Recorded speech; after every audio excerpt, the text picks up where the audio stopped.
अस्सलाम वालेकुम स्टूडेंट्स, कैसे हैं आप लोग। मेरा नाम है अजीज़ुर रहमान और आप देख रहे हैं मेरा channel chemistry corner by mister chemist Azizur Rahman. So welcome to new हमारा जो आज का जो टॉपिक है, जो हम नई चीज़ें सीखने जा रहे हैं। आज डेली बेसिस पे जो है वो आपको मैं जो है वो कोई ना कोई जो है वो टर्म सिखाता हूँ। आज जो हमने चैप्टर नंबर 1 शुरू किया फर्स्ट ईयर का, उसके जो नेक्स्ट जो है बड़ी इंपॉर्टेंट और इंटरेस्टिंग जो है वो चीज़ मैं आपको सिखाऊंगा, एविडेंस ऑफ एटम्स। मीन कि क्या पॉसिबल है एटम को देखना। हाँ, अगर है पॉसिबल तो वो कैसे, वो कितना है, उसका डायमीटर कैसे है, हम किस तरह पॉसिबिलिटी है ढूंढ सकते हैं कि हम एटम को देख सकें। सो आज जो है वो हम इसको आपको सिखाएंगे। इससे पहले कि हम वीडियो भी जाने बढ़े, अगर आपने चैनल को सब्सक्राइब नहीं किया तो चैनल को सब्सक्राइब कर लें। इंशाल्लाह जो है वो आपको इंटरेस्टिंग वीडियोस जो है वो केमिस्ट्री से रिलेटेड जो है वो मिलती रहेंगी। So move towards our today's topic, evidence of atoms. First जो हमने चीज ज़हन में रखनी है वो ये कि सबसे पहले हमें ये भी पता होना चाहिए ना, एविडेंस क्या है, शहादत देनी है हमने कि हम देख रहे हैं एटम को, हम देख सकते हैं, पॉसिबिलिटी है उसको देखना। ठीक है, तो यहां से पहला क्वेश्चन कि क्या पॉसिबल है एटम को देखना। The answer is yes. अब अगर हम देख सकते हैं तो फिर कैसे, क्या हम इन आम आंखों से देख सकते हैं with necked eyes without using any type of special instrument, कि हम किसी भी कोई स्पेशल किस्म का इंस्ट्रूमेंट जो है वो इस्तेमाल किए बगैर एटम को देख सकते हैं? द आंसर इज नो, हम उसको बगैर इस्तेमाल किए नहीं देख सकते। अब हमारे पास इंस्ट्रूमेंट्स भी जो हैं वो डिफरेंट टाइप्स के हैं, हम डिफरेंट पॉसिबिलिटीज जो हैं वो निकालेंगे और जो है वो एटम को देखने की पॉसिबिलिटी जो है वो इंशाल्लाह आपको बताएंगे। सो फर्स्ट ऑफ ऑल जो हमारे पास पॉसिबिलिटी है वो है ऑर्डिनरी माइक्रोस्कोप की।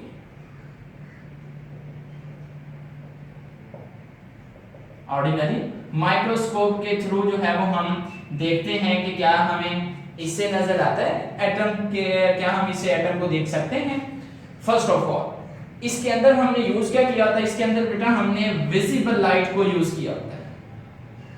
और विजिबल लाइट जो है इसकी अगर हम बात करें तो इसकी जो वेवलेंथ होती है वो ज्यादा होती है और एनर्जी जो है वो स्मॉल होती है।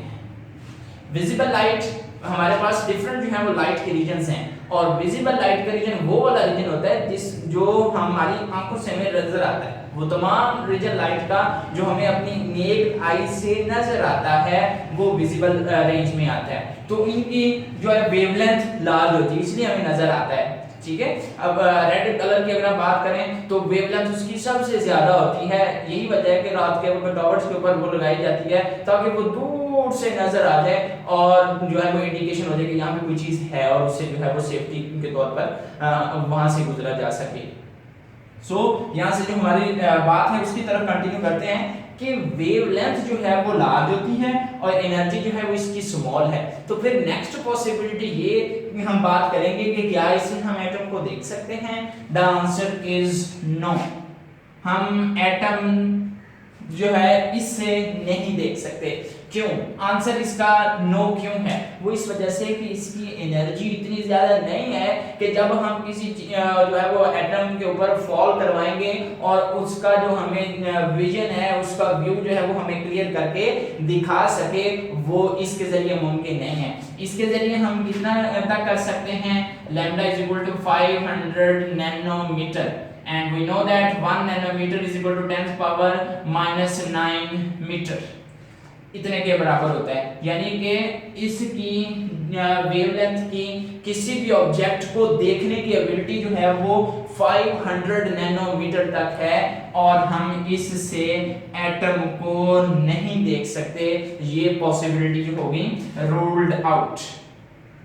ओके, हम जो है वो हमने कहा कि नेक्ड आई से भी नहीं हम देख सकते, हम जो है वो फिर हमने ऑर्डिनरी माइक्रोस्कोप या सिंपल माइक्रोस्कोप को यूज किया। उसमें हमने बताया कि हमारे पास ये चीजें हैं, लेकिन हमें पता चला कि हम उससे भी जो है वो एटम को देख नहीं सकते। सो नेक्स्ट पॉसिबिलिटी जो हमारे पास आ रही है, जो हमने सीखनी है, वो है इलेक्ट्रॉन माइक्रोस्कोप की। कि क्या कोई और भी पॉसिबिलिटी है कि एटम को हम देख सकें, तो नेक्स्ट पॉसिबिलिटी जो हम जज करेंगे वो है इलेक्ट्रॉन माइक्रोस्कोप की। अब इसके अंदर क्या यूज किया होता है, इसके अंदर होती है बेटा इलेक्ट्रॉन बीम होती है। ओके, इलेक्ट्रॉन बीम होती है। अगर हम कंपेयर करें वेवलेंथ और एनर्जी को, सो इसकी जो वेवलेंथ होती है स्मॉल होती है और एनर्जी जो है वो लार्ज होती है। ये जो कांसेप्ट आप देख रहे हैं ना, ये इनवर्स रिलेशन होता है इन दोनों का आपस में, किसका, एनर्जी का और वेवलेंथ का।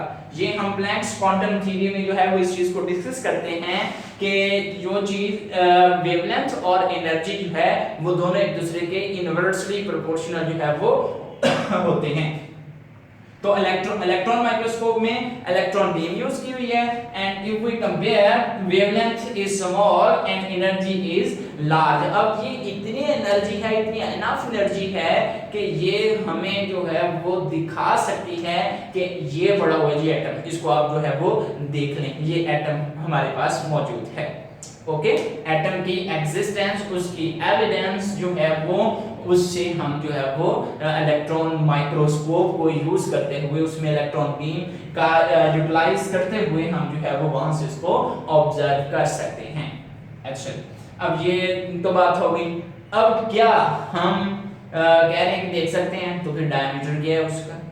डायमीटर होता है, मिसाल के तौर पर ये चीज है ना हमारे पास, तो इसका ये कंप्लीट जो रेडियस होता है सर्कल का हाफ, सेंटर से उसके सर्कमफ्रेंस तक, और ये कंप्लीट जो है वो सर्कमफ्रेंस टू सर्कमफ्रेंस जो है जो पूरा डिस्टेंस बनता है वो डायमीटर, कतर जो है वो कहलाता है। अच्छा, अब ये कितना है एटम का, वो हमने देखा in the 20th century. 20th century में बाय यूजिंग एक्स रेज, तब तक जो है वो एक्स रेज भी डिस्कवर हो चुकी थी। तो 20th सेंचुरी में एक्स-रेज को इस्तेमाल करते हुए हमें पता चला कि ये 2 × 10⁻⁻10 मीटर है डायामीटर, या 0.2 नैनोमीटर है एटम का डायामीटर। ओके, ये हमें, यानी कि पहले हमने बताया कि हम देख सकते हैं तो उसका डायामीटर वो कितना जो है वो है 2 × 10⁻10 मीटर और 0.2 nanometre. This value is very very very small value. Okay, अच्छा जी, फिर अगर उसका ये डायमीटर है तो उसके मैस की रेंज क्या होगी, वो मैसेज कितना हो, उसका मैस कितना हो सकता है। नेक्स्ट जो क्वेश्चन है, तो उनके मैसेज की जो रेंज है वो 10⁻27 टू 10⁻25 kg। ओके, किलोग्राम में, and this value is also very very small. इस वैल्यू की भी अगर हम बात करें स्टूडेंट्स, तो वो भी बहुत स्मॉल है। ये एटम के मैसेज की रेंज है। सो ऑफन जो अक्सर हम इसकी मेजरमेंट करते हैं ना, वो हम करते हैं by using atomic mass unit. Okay, AMU इसका अदर यूनिट है मास का, AMU, and 1 AMU is equal to 1.661 multiplied 10⁻⁻24 kg। ये इसके इतने के बराबर होता है, 1 AMU इतने किलोग्राम के बराबर होता है। सो इस होल डिस्कशन से हम क्या कहना चाह रहे हैं कि एटम जो है वो बहुत ही स्मॉल है। उसकी जो भी हमने वैल्यू बताई वो 10 की पावर माइनस में, और माइनस की वैल्यू भी बहुत ज्यादा जो है वो नीचे की तरफ जा रही है। So atom is very very very small and it can not be seen with naked eye, cannot be seen with ordinary microscope by using visible light, and it can be seen by using electron microscope। तो पास बात जो है वो question पूछ लेते हैं कि क्या हम अगर कोई अंदाजा लगाना चाहें फिजिकली तो वो कैसे होगा विदाउट यूजिंग एनी जो है वो इंस्ट्रूमेंट। फर्ज कर लें कि ये मैंने जो है वो डॉट लगाया है, ये फुल स्टॉप एक डॉट लगाया है, इसमें भी राउंड अबाउट 2 मिलियंस की तादाद में जो है वो एटम्स हो सकते हैं। एटम इतना स्मॉल है, ये डॉट भी आपको नजर आ रहा होगा, विजिबल होगा, लेकिन इस डॉट के अंदर भी देखें कितना छोटा है। अभी ये थोड़ा सा और बड़ा लगा दिया, इससे भी छोटा होगा, उसमें भी तकरीबन 2 से 3 मिलियंस की तादाद में एटम्स जो हैं वो मौजूद हो सकते हैं।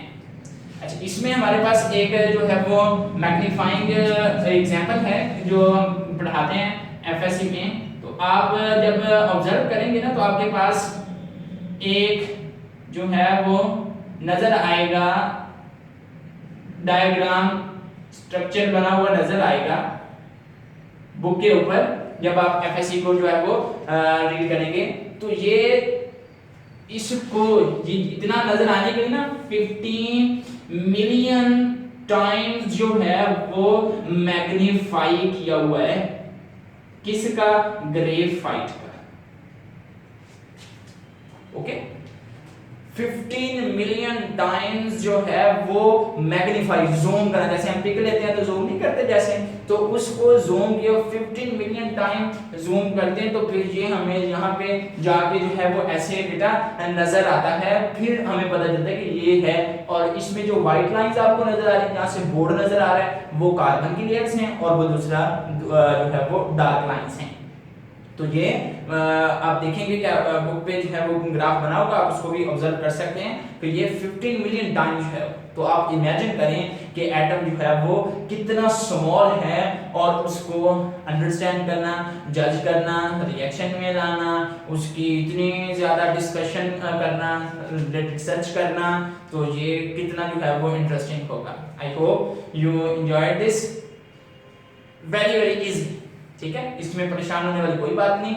सो इसको मेरा बेटा अंडरस्टैंड रखना है। अगर कोई भी कंफ्यूजन हो, कोई भी प्रॉब्लम हो, तो आप मेरा बेटा जो है मुझसे फेसबुक पे अजीजुर रहमान के नाम से आईडी, व्हाट्सएप कॉन्टैक्ट भी मैंने दिया हुआ है, और मेरा channel chemistry corner by mister chemist Azizur Rahman के नाम से आप वहां पे जो है वो कमेंट करके जो है वो मुझसे कोई भी बात जो है वो पूछ सकते हैं। इंशाल्लाह मैं कोशिश करूंगा आपको इजी से इजी वे में जो है वो हर चीज को जो है वो क्लियर करवाऊंगा। नेक्स्ट वीडियो में इंशाल्लाह आपको चीजें सिखाऊंगा मॉलिक्यूल। इंशाल्लाह जैसे मैं आपको मॉलिक्यूल पढ़ाऊंगा, आपने कभी इसको कभी पढ़ा नहीं होगा, ऐसे इंशाल्लाह इतने क्लियर और अच्छे तरीके से जो है वो इंशाल्लाह आपको उसकी डिस्कशन करवाऊंगा। ओके जी, जज़ाकल्लाह, अल्लाह हाफिज, अस्सलाम वालेकुम। जिंदगी यही तो इंशाल्लाह फिर मिलेगी, और चैनल को सब्सक्राइब करना मत भूलिएगा।